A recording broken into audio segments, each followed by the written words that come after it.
It's time for another tale from the glass-guarded world, with Brian as Paxton the human cleric and fighter, Ashley as Tara Dane the human fighter, Danielle as Athelflad the halfling rogue and monk, Chris as Aster Fortuna the half-elf rogue and bard, and me, Mike, as the DM. Having escaped from the jail in the city of Two, the adventurers ran to get help from the only person in the city that they mostly trusted, Sigbert, the merchant of magical items.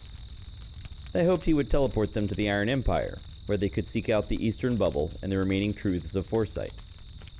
Unfortunately, Sigbert suspected that they were in some kind of trouble and demanded a hefty fee for the trip. He also offered them an alternative. They could help him get ready for a party he was having that evening and attend it as well. As it turned out, by attend, he meant serve the guests as waitstaff and musical entertainment. Sigbert explained that his real goal was to determine which of his guests had stolen one of his 2 magical bookends. The party has been asked to keep an eye on the remaining bookend to make sure that it doesn't also disappear. After a successful meal, the guests have retired to the study, where Aster is playing his violin. There's no sign of the thief yet, though all the guests are a bit strange. Our heroes are determined to keep their eyes on the remaining bookend. Hopefully nothing happens that would distract them.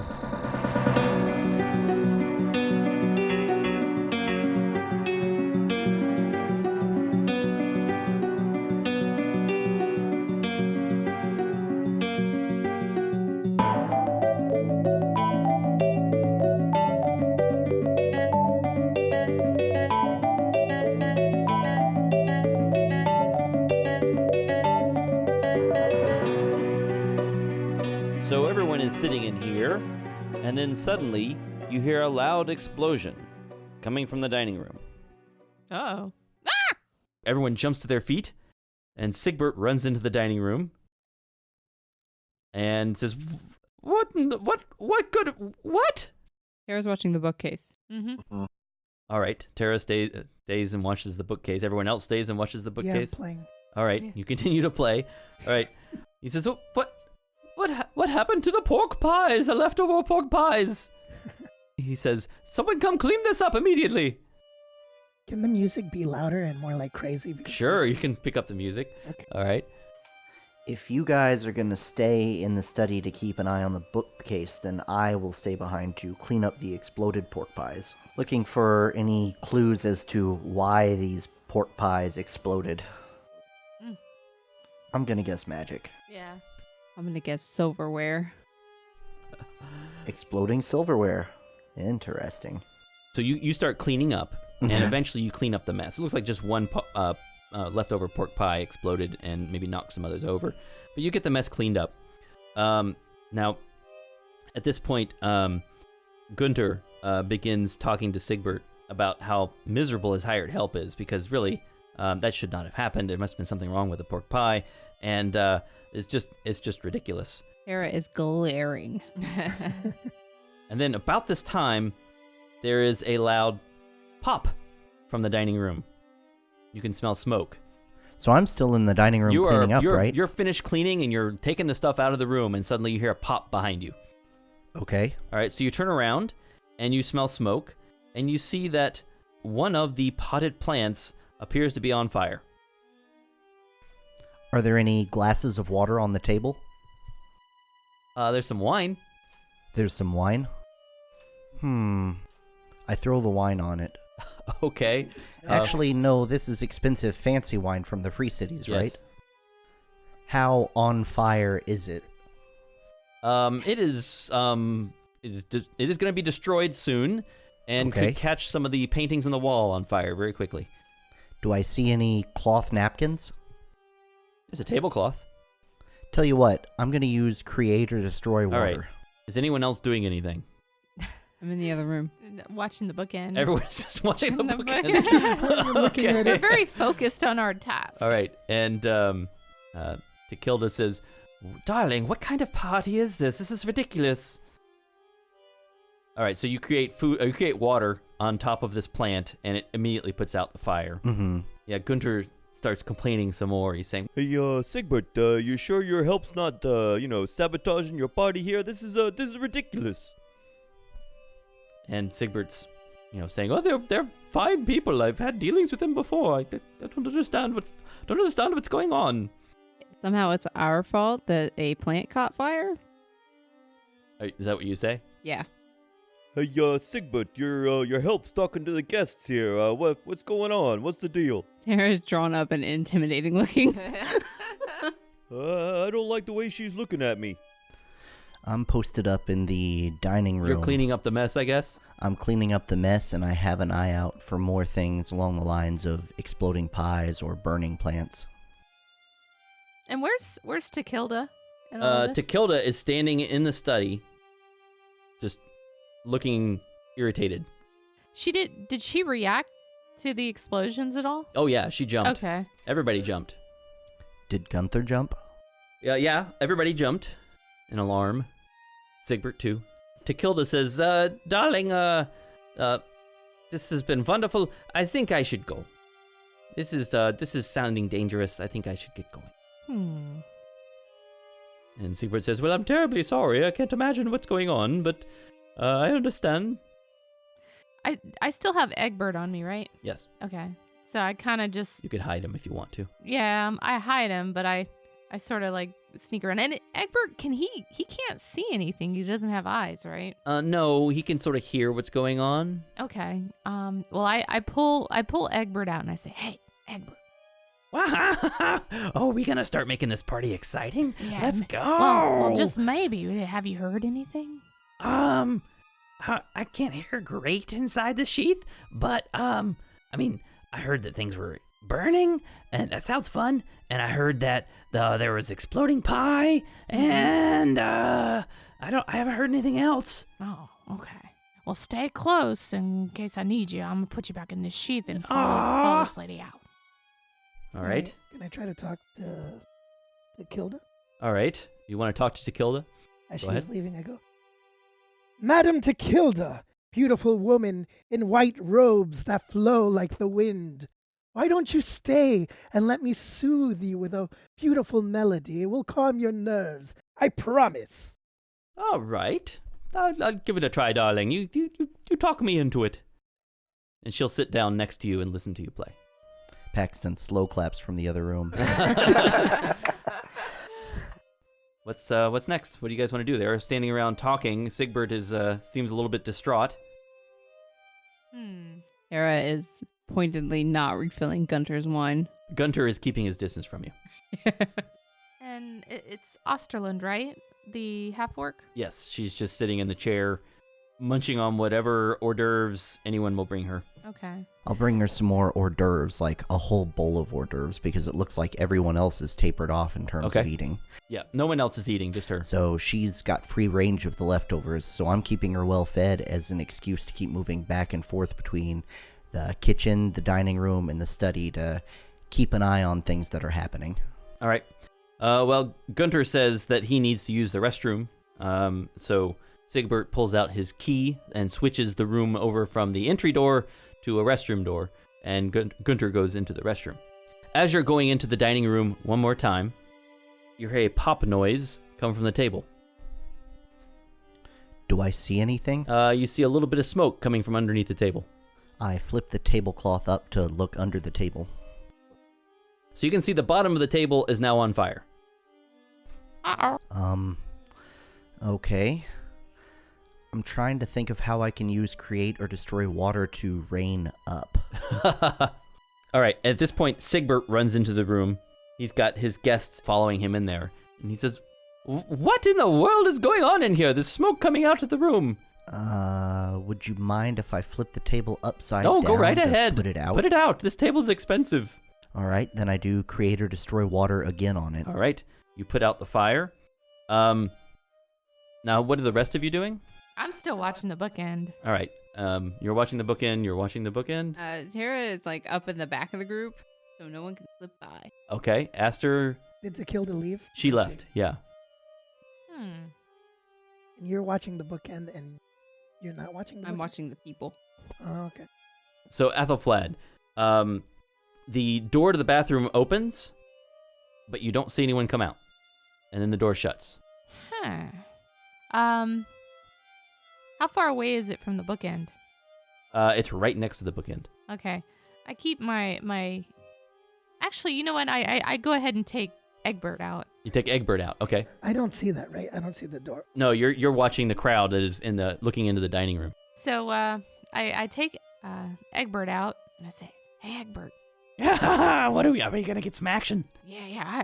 You still haven't heard anything, have you? No, I heard Okay. that fire noise, and I heard people running in there, and I heard the door open to that. There's a room nearby. I heard the door open and close, and I heard you pull me out of this, I heard you pull me out of the scabbard. Okay. And then what are we doing? All right. Well, I'm gonna go check out this bathroom, but I gotta keep my eye on the bookend. So I kind of back away, into peeking into the bathroom. Is there anything in the bathroom? There is nothing in the bathroom. The door shuts behind you. Is it locked? Am I locked in the bathroom? You try the door. It is resisting opening. Hey! Help! Do we hear that? You can hear a muffled shouting, Help! and then you hear Lumpen say, "Hey, someone! What? This is weird." Tara turns around. All right, so you can see the bookend has disappeared. Wait, I Ah! was still looking at.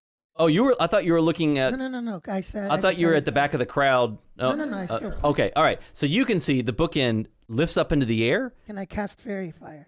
and then on the bookend. Yeah. All right, you cast fairy fire on the bookend. Any creature in the area with the spell is cast is also outlined in the light. If it fails at dexterity, What if that creature is invisible? that's what it's for. Oh, okay. It's Yeah. each object in a 20-foot cube within range is outlined in blue, green, or violet light. Your choice. Any creature in the area with the spell is cast is also outlined if it fails a dexterity saving throw. So even if it will be outlined. Right. So you can With see the the light. outline of a person standing there holding the bookend and putting it into a bag or something. Only if he fails the dexterity. Yeah. Saving. Oh, he did. Okay. Yeah. Tara is going running to grapple the person. All right. Make a strength athletics check, and I will make an opposed acrobatics check. So when Paxton hears Lumpen yell, he drops whatever he's doing and runs into the other room to assist. Okay. Yeah. Everybody turns around. 13. 13. Whoever this person is, they worm their way out of your grasp. Any attack roll against an affected creature or object has advantage if the Ah. attacker can see it. Well, let's count this as grapple as a. What'd you get? A 12. Okay, no, the invisible person, which you all figure by process of elimination must be Gunter, because he's the one who went into the bathroom, right? And he's the only person who's not in the crowd looking into the dining room. Mm-hmm. It manages to evade your grasp, Tara. So once I see him slip out of her grasp, can I try Sure. to grapple him? And grapple is just a strength Yeah, check, actually, you know what? Let's roll for initiative. Oh. Okay. right? Okay. Oh, I'm in the bathroom. Does it matter? Yes. Okay. Go ahead and roll. Tara, what did you get? 3. I guess it's a 5, but yeah. Athelflad, what'd you get? Total is 21. Wow. And Aster 17. and Paxton. 4.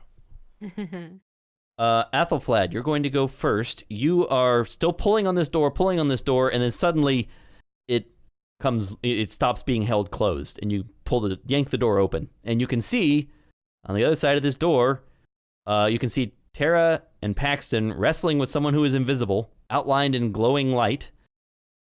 And you can see the rest of the crowd is over by the dining room door watching this happen, and Aster is across the room watching. I bring out Egbert. Uh-huh. I charge towards the glowing light, Uh-huh. and I stab him. Okay. Like, let's see Oh, what dear. happens. Shanked. Make an attack roll. All right. It's 12. That would be, yeah. 12 plus. With advantage, though, right? Oh, yeah, that's right. Well, actually, so here's how that works. So the person is invisible, which gives you disadvantage on attacks, and the fairy fire gives you advantage on attacks, which means they cancel each other out. So Okay. you just have plain old attack roll. Okay. So I got a 12. 12 does not oh. hit. Okay. Actually, sorry. I stabbed him with. It counts as a rapier, right? No, it's a dagger. Oh, it's a dagger. Okay, yeah, never mind. 12. Okay. Isn't your first attack special because you're a rogue? You have a sneak attack because The ally. because you have an adjacent ally. Yeah. Mm-hmm. But that only does extra damage. Oh, okay. Okay. So I don't even hit to do the damage. All right, and that brings us once again. Oh, now it's Aster's turn. What's Aster going to do? Oh. Okay. I'm trying to figure out if I want to use this guitar or if I just want to cast my own spell. I'm going to cast Tasha's Hideous Laughter. Using the guitar? No, using my own spell. Okay. All right, so you cast Tasha's Hideous Laughter No, on the... it'll be funner using the guitar. I'll use the guitar. All right, so remind me, how does that work? I have to look that up. You have a chance for something weird to happen, right? Something weird could happen to You have to make a me. performance check, Yes. I think. Performance check. With the Guitar of the Bazaar, a bard gains a +4 bonus. So it'll be +4 plus. Plus your whatever your performance Minus. bonus is already. Right.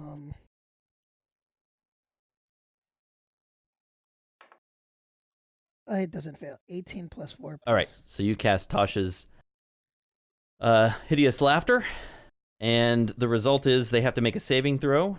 Yes. It'll be a 14 for the a DC They- 14 spell save. All right, they fail. So the invisible outlined target falls to the ground and just begins laughing maniacally. Get him! I say. All right, so this person is now prone. Assuming you, the next person's turn is, it would be his turn. So all he gets to do on his turn is try to resist. And he fails. So he continues lying on the ground, giggling madly, and it is now Paxton's turn. So because he's invisible, but with fairy fire, that just means it's regular now. Just a regular right? attack, or you could do a grapple. So I'm going to try to grapple, and Okay. that's just D20 plus strength, right? Correct. Oh my. Or athletics. Athletics. That is a 4. All right, he manages to wriggle and roll while giggling away from you. This guy must have covered himself in olive oil or something when he was in the bathroom. I mean, he didn't roll very well, but you rolled very badly. And it is now Tara's turn. Do I have to grapple him or can I just like sit on him? Well, sitting on him is going to be a form of grappling in this case. Okay. Can I try to? No, I have to do. Do I have to do Bardic Inspiration on my turn? Yes. Oh, wow. That was great. I missed. It's a 7. That with all your bonuses? Yeah, so he manages just barely to roll away from you while giggling. Can I action surge and try again? Actually, does Action Surge let you take another action? One additional action. Yes, then plus you could possible grapple bonus again. action. Yes. Yeah. Do it for real this time, guys. 1. Oh my god. Oh my gosh, guys. Oh, you're killing me. Action Surge is a fighter level 2 thing, right? Yeah. Yeah. Yeah. Okay, I should be doing that as well then. Athelflad, it's back to your I was turn. going to use my free action to tell Athelflad, hey, don't kill him. But now I'm like, nah, screw it. Yeah. He's dead. All right. 20.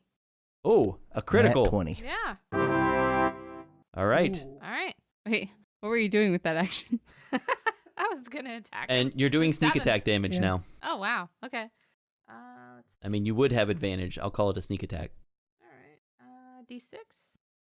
And that's a 6. And he gets to try to save. Oh, yeah, he stops laughing. How much damage? What's your sneak attack damage? Sneak attack is 1d6, which is it's a full 6. Okay, and what's your 1d4 for your dagger? 4 So that's 10 10. plus your dexterity bonus, because is it's a finesse weapon. Darius 3. 3. So you did 13 points of damage. All right, Yep. so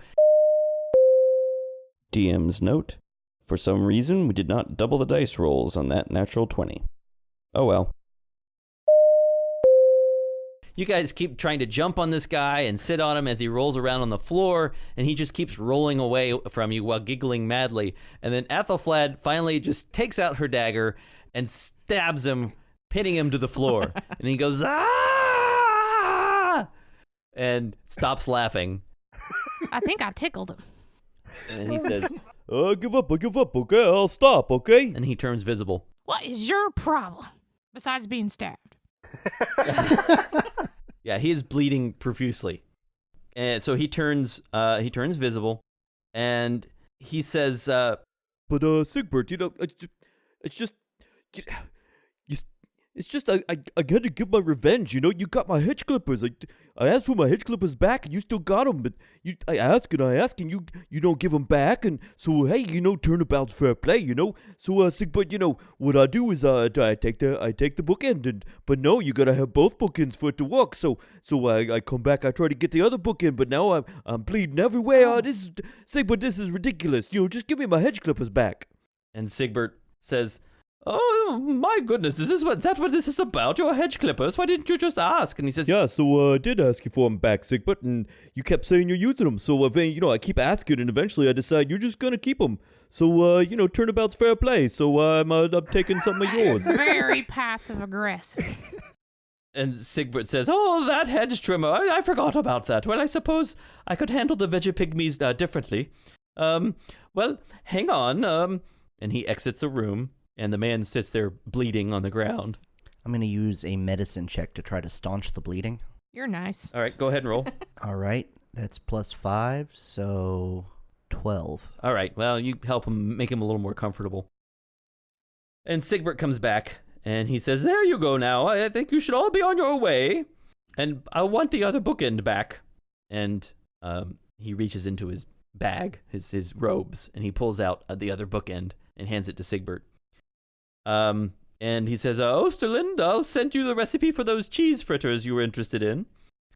And Sigbert walks each of the guests to the door on the south side of the study, one by one, and he opens it for them using his keys, each time asking them to visualize a familiar destination.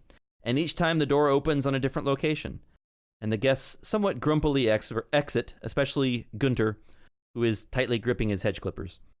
And Sigbert turns back to you and says, "Well, that went well. Now, where was it you wanted to go again?" We need to go to the Iron Cities, right? Iron Empire? Iron Empire. Ah, the Iron Empire. Can't imagine why you'd want to go there, but it's easy enough. How about Drongle Will that do? That would be exactly where we want to go. Excellent. Well, gather your things then and follow me.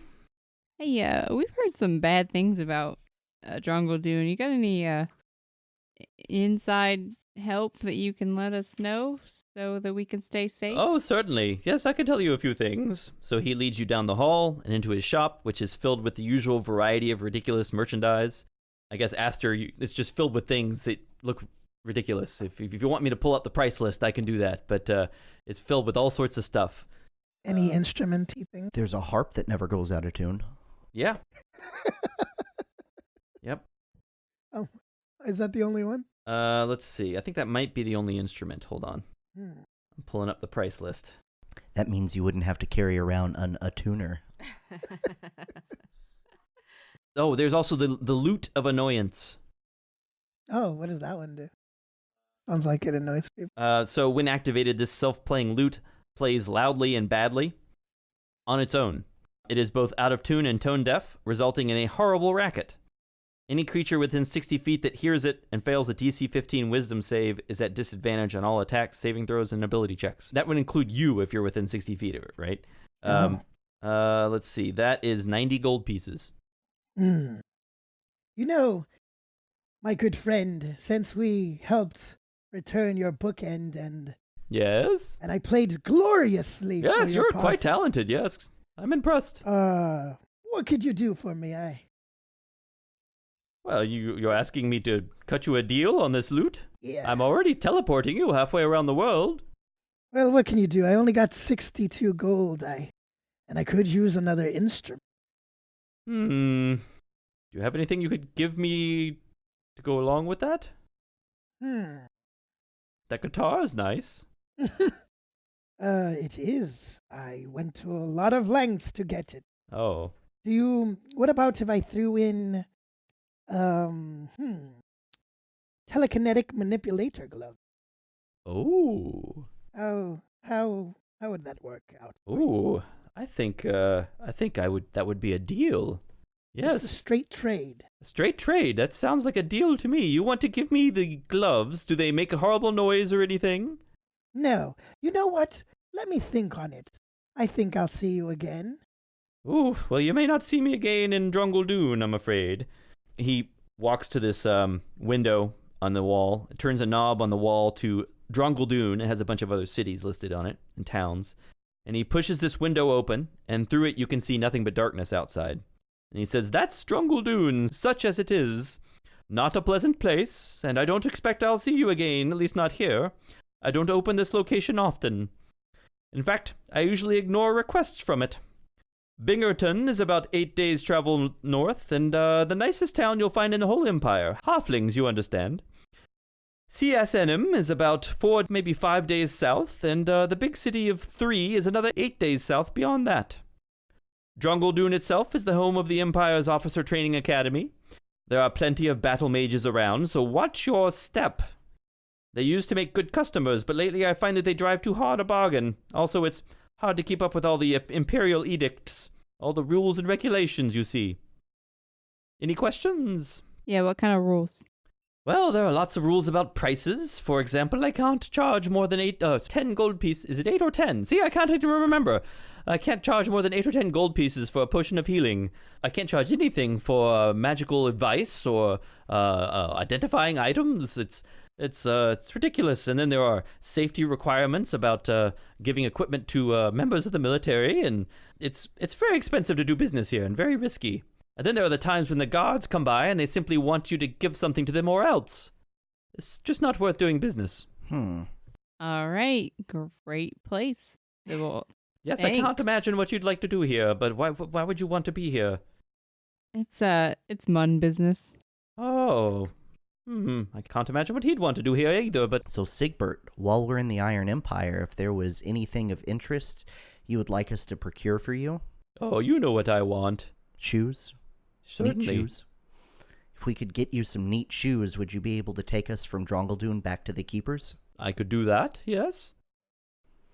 Okay, and would you accept a request from Drongledoon? I'll keep an eye on it, yes. Okay, that's all we ask. Fair enough. You will be hearing from me again. Now, technically, we are not in Drungledoon yet, so if you wanted to buy anything now, any potions or anything, I wouldn't have to follow the regulations. I'm going to get 3 healing potions. All right, 3 healing potions. It's 150 gold. What about one? 50. 50? Let me do 1 instead. All right. Should have bought him in Drongledoon. Yeah, really. I find that when customers in Drungledoon try to buy my healing potions, I am out of stock. So you crawl through the window, and as your eyes adjust, you realize that you are in a dark alley with a cobblestone street. The buildings around you are 2 stories tall, and though they have a sort of a generic style that suggests they could be anywhere, they are distinctly run down and decrepit looking. The window closes behind you, and floating text appears on it. Closed until further notice. It's late, but in most towns of this size, you would expect to hear continued activity. But here, you can only hear a distant cart being pulled by horses and some crickets chirping. The buildings nearby are all dark, and you're standing in this alley. What are the... It's a weird question, but what are the smells like? Is it fire, smoke? So you don't smell any fire or smoke. What you smell is the uncleaned or unwashed refuse of a medieval street. Gross. Okay. Yeah. So people have dumped their garbage out their window. They're waiting for the next rain to come through and wash it down the street, and it smells like it. All right. Well, guys, I think we're supposed to head east. I'm happy with not staying in the city tonight. Or Okay. most nights. Yeah, we're well rested from Yep. Sigbert's, right? Yep. I mean, I'm fine with that. So we're heading to the City of 3 to talk to Emperor Stoneslinger. Was that the case? We are going to the Eastern Bubble to find the other truths of foresight. We probably want to avoid ever seeing Emperor Stoneslinger, and also we're supposed to keep a close eye on Athelflaed so that she's not stolen. And I don't know, the half elf, he might pass for a girl too, so we probably want to watch him. I am very beautiful, that is true. All right, so you're hanging out in this alley. Well, then let's try to find a way to get to that Eastern Bubble. Well, you step out of the alley. The street bends in both directions. You can, as you enter the street, your footsteps echo down it. You can see that there is an open area, perhaps a market square, up the street to the left, and the street curves around to your right. What's the plan? Is the market square lit at all? No. Oh, It's all that's really dark. odd.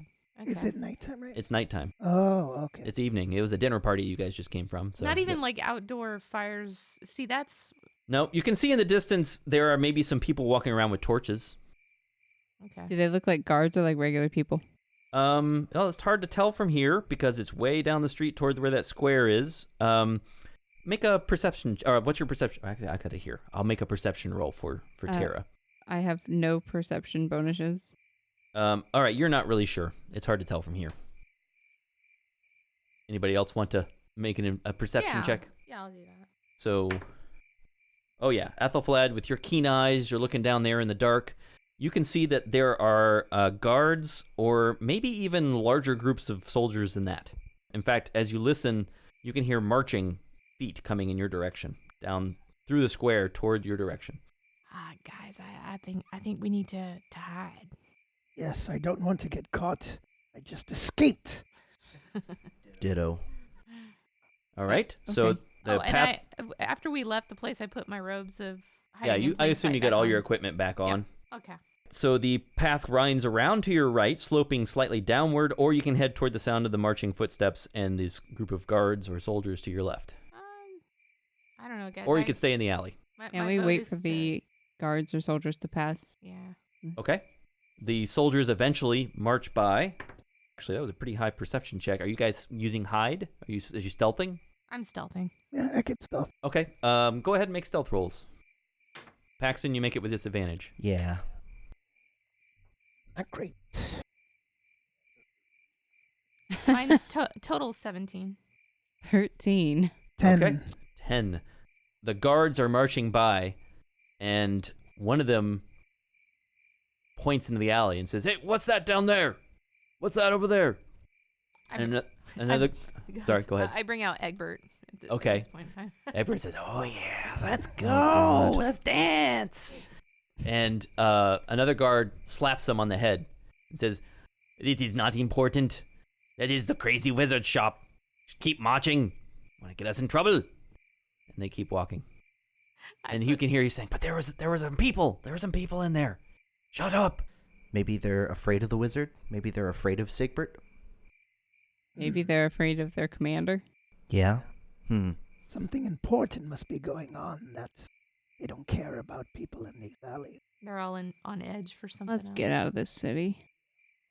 I put Egbert back in the sheath. Sorry, man. Another day. Aww. That was fun stabbing that guy, though. Oh yeah. I know. Are we like just carrying Lumpin with us? Lumpin's walking unless you tell me otherwise. Great. No. I'm just checking on all of our weird inanimate objects that talk. Okay. Well, inanimate objects. All right. One inanimate object and one animate object. All right, so which way are you going now? You're going to follow behind the soldiers, go the other direction? Can we go like straight across? There's There- just a wall of buildings on the other side of the Oh. alley. I say other direction. Yeah. Okay. That's my vote too. All right, you guys walk up toward the square, clattering somewhat down the street, thanks to Paxton. And as you're clattering down the street, a door ahead of you suddenly opens on the side of the one of the buildings on the side, and a dark-skinned dwarf with a long black beard sticks his head out and says, "Hi, idiots, what are you doing? Well, what do you mean? What are you doing? What are you doing? You don't look like you have a pass. You have a pass? A pass? What is a pass? Are you trying to get killed? Why? What are you talking about? What are you so afraid of? You don't. You don't. What We're are new you to the doing city. here? Help us out. Get inside. Oh, okay. We get inside. You look like trouble, all right, but come in. You'll be safe in here. Come in already. I come in. All right. What's your name? All right, as you enter, you realize that the windows are, in fact, blocked with boards in this building. Instead of the lights being out, they're actually blocked up. The windows are blocked up and on the inside. And you can see there's a candle burning dimly at the bar of what is apparently some kind of inn or tavern. And there are 6 old wooden tables sitting empty nearby. And this dwarf ushers you toward the back of the room and sets the candle down at a table and says, "All right, you can call me Bovin. Who are you and what are you doing here?" Well, I'm Tara, and we are just passing through the city. But we came by our friend who teleported us into the middle of the city, and it seems like something weird's going on here. It's just an ordinary night in the city here. It's past curfew. So that's Tara and your little halfling friend. What's your name? My name is Athelflat, and you're saying this is just a regular night over here? Yeah, this is Everyone what it's seems like. on edge. Yep, that's the way it is. Since when? You a cleric? Yeah, Oh. I am. Are you talking to me? Yeah, you a cleric? Yeah, I'm Paxton. Oh, that's Pleased to meet you. useful to have around, a cleric. Yep, you got anybody that needs healing? Well, maybe we'll talk about that in a bit. Alrighty. All right. So, and finally, your the white-haired friend here. I bow. Hello, good man. Yeah. All Nice right. home. I'm good. Oh, thank you. It is kind of a dump, but yeah, it is what it is. Paxton, huh? Mm-hmm. All right. I like the look of you. So you guys need a place to stay for the night? I Sounds guess like it. if we can't go around at nighttime, That's dangerous. so we need passes, but only at nighttime? Oh, you need a pass to be in the city at all. Oh. Do you happen to know a way that we could get out of the city without a pass? Just wondering. Well, I might be able to help you there, but if you're staying the night, first we got things to take care of. If Yeah. you'll just look over here. And he lifts up a grimy sheet of paper from the bar. And he says, "Now, normally, the allowable maximum price I can charge you per night is 1 silver piece per room. If you choose to double up in a room, it means I can charge you 1 silver and 5 copper, right? You're foreigners, though, right? You're not from here, Uh-huh. right? So if you have your papers, I can charge you a gold piece per night. Of course, most of that goes to the Emperor. So, do you have any papers at all?" I have this ring, and Uh, I show my signet ring. Oh, well, that's not gonna get you far here, lass, I'm afraid. I knew it, you don't have any papers. That means we do this the other way. And he sticks the paper back on the bar. He says, wandering around without papers is already illegal. I ought to turn you in. Of course, for a fee, I might be able to help you find where you misplaced your papers. I want to try to use my rustic hospitality on him and be like, "No, you don't want to do that. We're good people." Oh, I'm not turning you in, lad. No, I'm gonna help you, but the question is, are you willing to go that route? I mean, what I'm telling you is we're breaking the law, and I'm breaking the law helping you. You all right with that? Yep. All Yeah. right. So I might even be able to provide some additional help.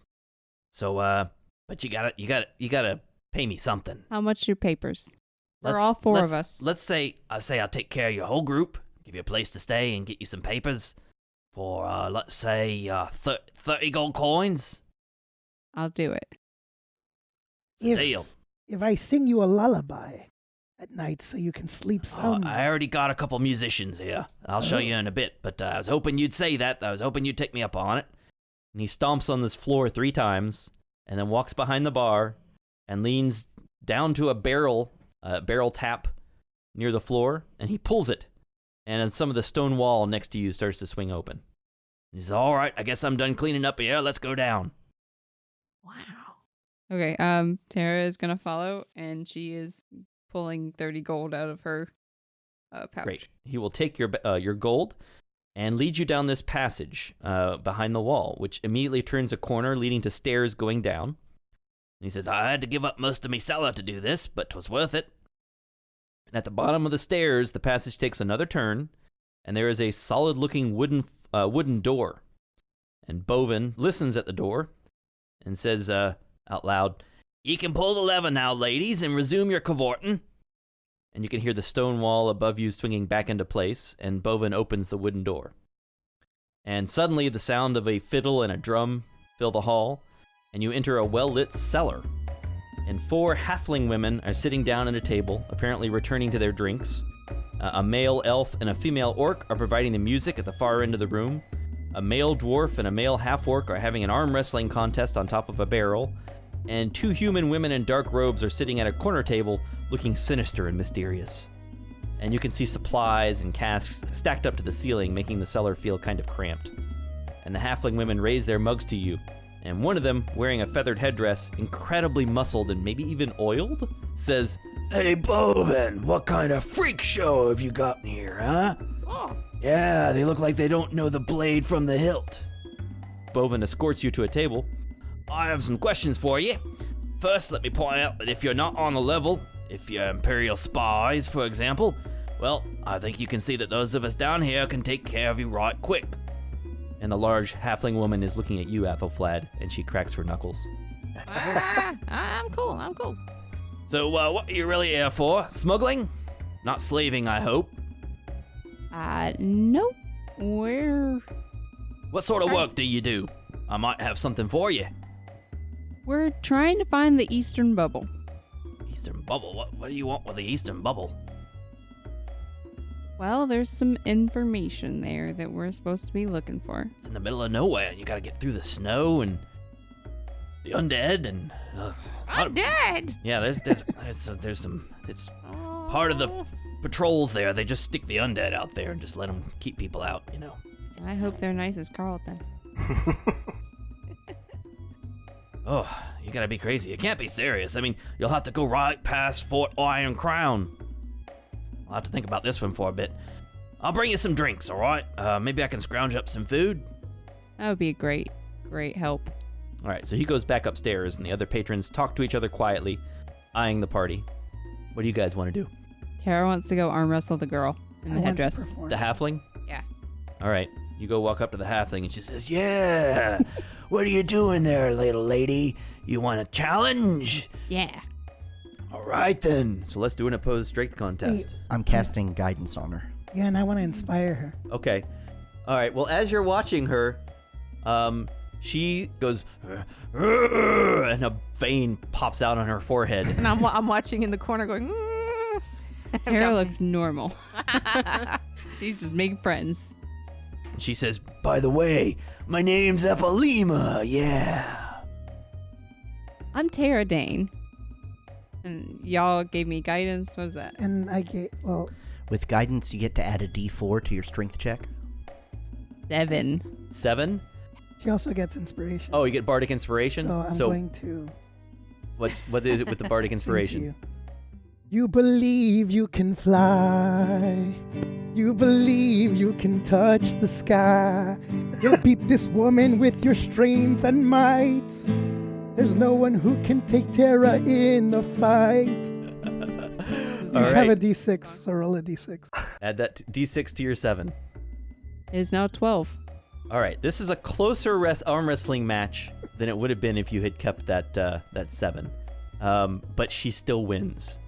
Oh, This halfling pushes your arm down on the table. And with the both of us helping her, Tara laughs and shakes her hand afterwards. Oh, not bad for a little weakling. It's been a really long day, I'll tell you that. Yeah, so, what are you doing here in town, huh? Well, Boven's helping us get out of town. You need a guide?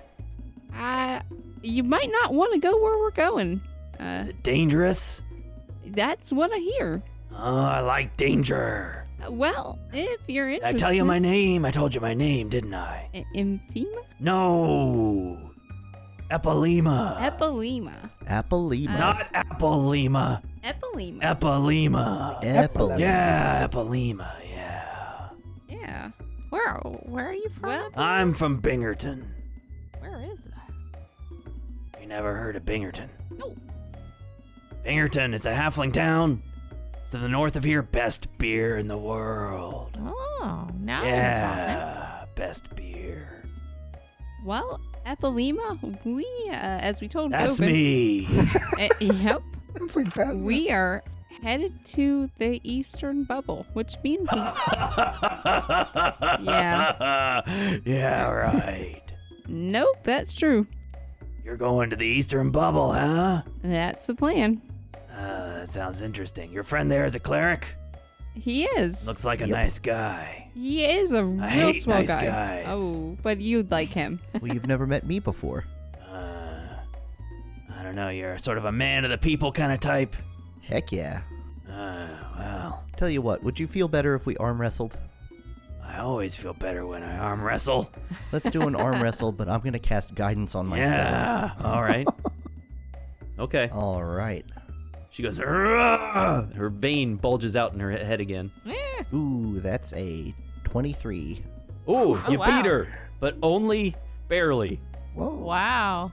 Yeah, she's, Oh, that's impressive, huh? Yeah, big man.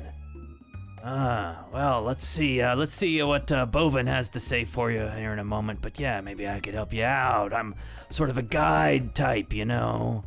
Can I whisper to Paxton and say something?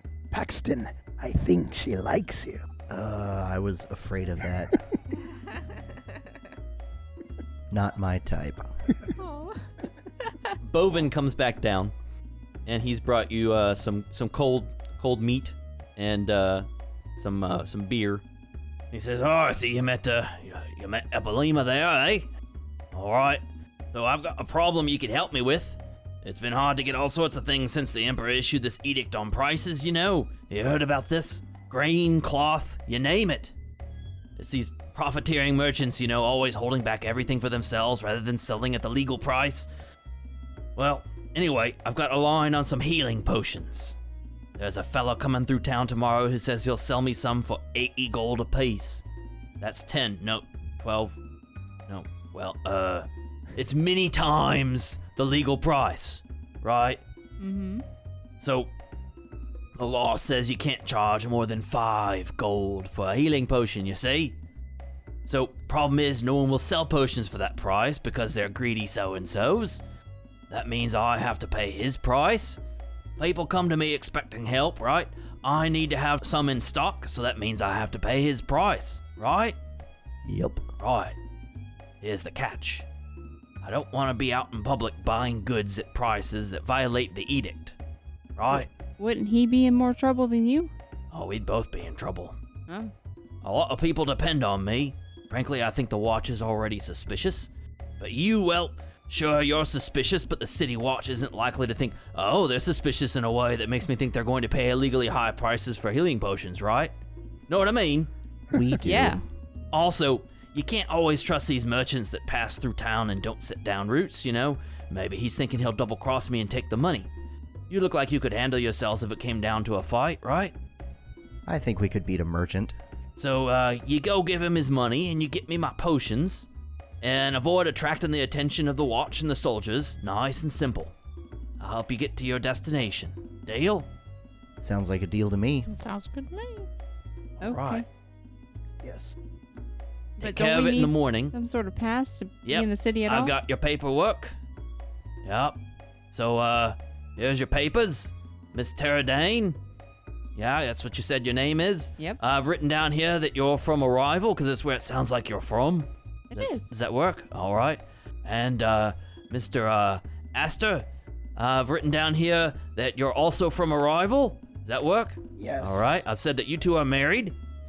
And Okay. Yes. just Sounds good to me, sir. And, Mr. Paxton here, sir, I've written down here that you are a noble official from the Free Cities, and that you're to be treated with care, and that you're very important. Does that sound good? Fair enough. All right.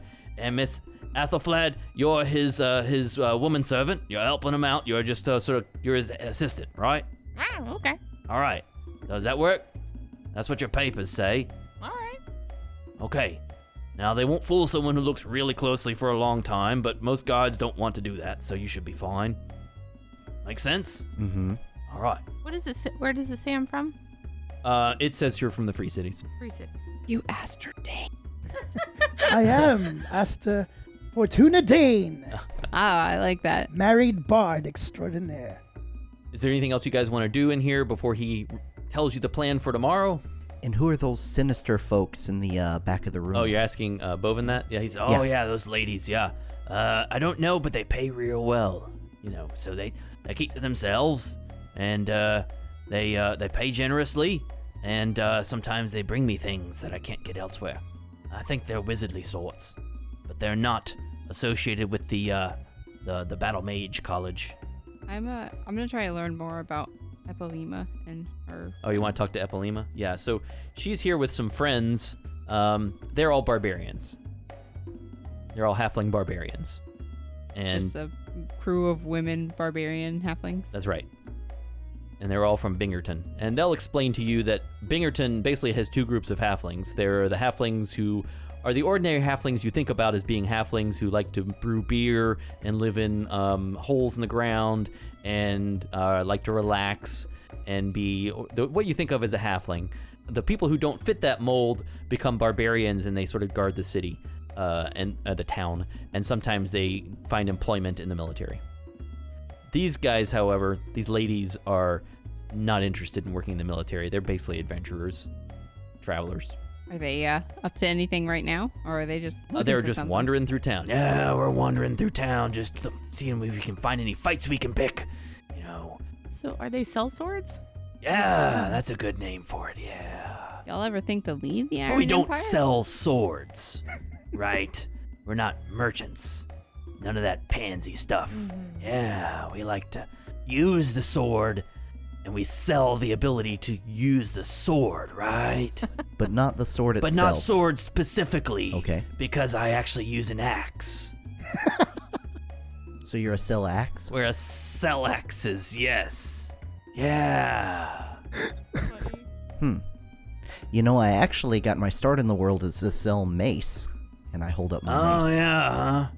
Yeah, interesting. Yeah. You want to arm wrestle again? Yeah. More guidance. All right. She doesn't pop her veins out this time. Gotta save my rages for things other than arm wrestling, you know. I got another 23. Oh, you beat her again. All right. She's really strong, though. For somebody her size, it seems kind of bizarre that she's as strong. The other people are also impressed that you've beaten her because she's pretty clearly the biggest, most ridiculous of all of them. But there's kind of like a holy glitter coming off of me while I'm arm yes, wrestling, right? Yes. Right. It's impressive. The musicians are so-so. They're not doing a great job, but they're doing okay. Can I go to them? Oh, you want to join them? I do. And Sure. All right. So we have make a performance check. Not great. Yeah, not great. What'd it come out to? 10. Did you add the bonus from the guitar? The guitar gives you a bonus to your performance. Oh, yeah, you're right. Well, you don't roll again. Oh, yeah, 14. 14. Okay. Yeah, so you do a passable job. They're bringing you down, aren't they? They're actually a bit inspired by your superior performance, and they play a bit better. Bovin proposes the following. So here's the idea, right? So tomorrow in the morning, bright and early, you get up, you go to the square, got your papers, and you do some trading with this merchant. Now, I don't know his name. All I know is that he's going to be a human. He's going to have 2 orcs with him, and he's going to have a cart painted red. Right?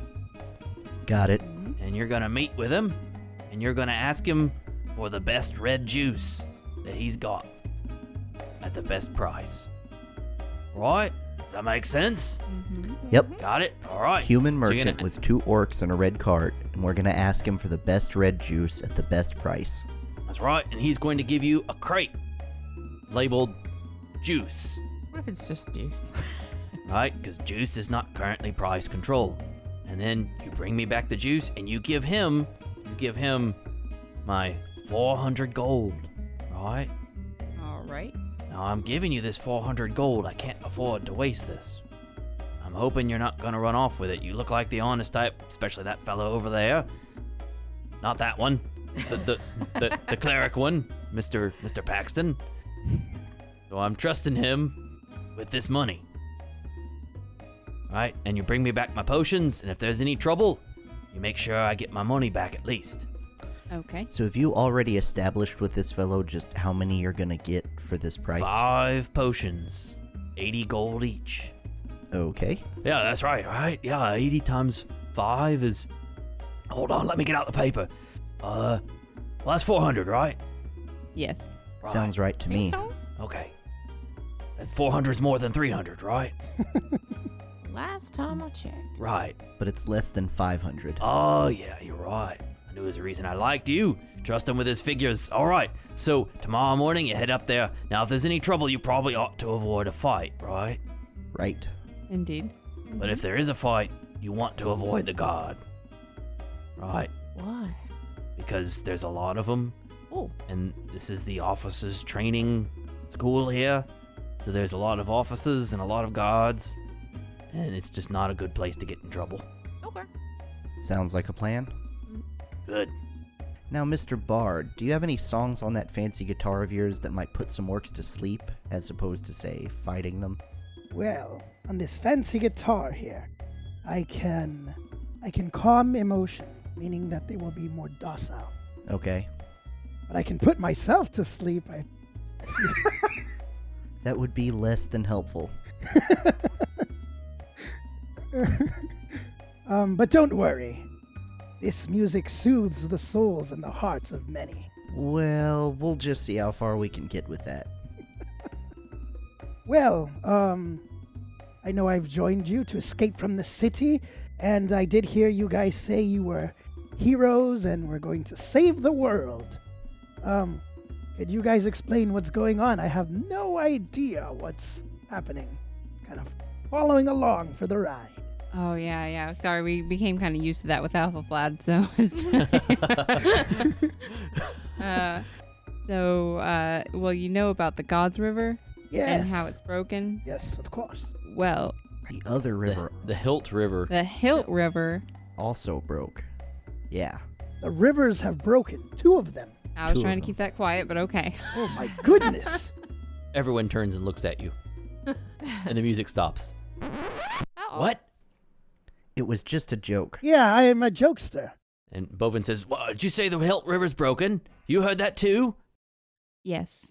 Yeah, we It's heard a that pun too. about swords that broke off at the hilt. It's not about the river. are you actually going to try to deceive him? Tara was actually just being honest over Yeah. here. Can I inspire Paxton? You can, sure. All What are you right. doing to inspire him? I'm going to pump him up. Okay. I'm going to rub his shoulders and go, You can lie. You can lie. You real got good. this. Sting like a bee, float like a butterfly. That's my All Roll right. an extra 6 if you eat it. All right. That was a 15 for deception. He rolled a 1. So he says, Okay. Oh, all right. Oh, that's right. All right, everyone. He's just joking. It's all right. Everyone looks a little skeptical, goes back to playing their music. And the halflings, barbarians, are getting up and dancing. Tara looks genuinely upset that we lied to them. Sorry about that. That was very exciting news. Bad news, but shocking.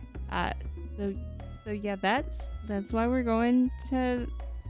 This is gonna sound really stupid, but we're going to go find out all of the truths of foresight. You've heard of foresight, maybe? I've heard him on my travels. That's... sounds like imaginary land, really. It's like a cult. Well, yeah. I mean, he talks about the rivers breaking, and that's happening, and another one's happened, and he talks about all of them breaking. So it's the only accuracy that appears to be going on. So we're gonna go find out what he has to say about getting out or fixing it, or whatever he says. Well, I've always wanted to bring happiness and love to everyone. And so if saving the world can do that, count me in, if you would have me. You could also probably get some good gigs along the way. Yes. I like your spirit, Aster. Thank you. Thank you. I told you he was cool. Well, welcome to the party. I'm glad you're not a noble from the Great Forest anymore. No, I'm not. I travel, dabble in some thievery. Honest trading thievery. Yeah. Have to be chivalrous with your theft. Insight check. Does this guy actually believe what he's saying? I don't do insight checks and deception between party members. You'll have to make up your own mind. You guys spend the evening talking. I will assume you explain most important, significant events to Aster and why you're here. Bovin will put you up in a room for the night. And in the morning, the sun comes up. We'll stop with all of you waking up, ready for an exciting trip to buy some healing potions in the market square.